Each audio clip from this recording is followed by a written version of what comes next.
அரக்கன் கம்பத்தின் மீது ஏறி 7 கலசத்தை வைத்து அதன் மேல் 7 இளநீரை வைத்து அதன் மேல் 7 நிலாம்பழத்தை வைத்து அதன் மேல் 7 எலுமிச்சம்பழம் வைத்து அதன் மீதில் ஒரு புஷ்பத்தை வைத்து அதன் மீது செம்பூசை நாட்டி அதன் மீது இடது கால் பெருவில்லை ஊன்றி வலது காலை மடக்கி தலை கீழாகவும் கால் மேலாகவும் என்று தவம் செய்து கொண்டிருக்கும் பொழுது தவத்தின் மந்திர தேவதையானது தேவர்களை தூண்டு மாத்திரத்தில் தேவர்களாகப்பட்டவர் நந்தி தேவனிடம் முறையிட நந்தி தேவன் முறையிட யார் அந்த அர்ஜுனன் தவத்தை அழித்து வருகிறார்களோ அவர்களுக்கு தக்க சன்மானம் உண்டு என்று சொல்ல இதை கேட்ட தேவர்கள் சூரியன் கிழக்கு திசையில் நின்று கொண்டு அர்ஜுனன் முகத்துக்கு நேராக வெயிலாக காய்ந்தாராம்.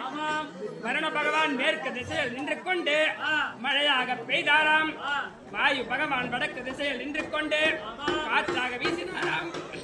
எல்லாவற்றிற்கும் அர்ஜுனராஜன அவள் இருந்தபடியால் அர்ஜுனுக்கு எந்த விதமான ஆபத்தும் இல்லை. மகா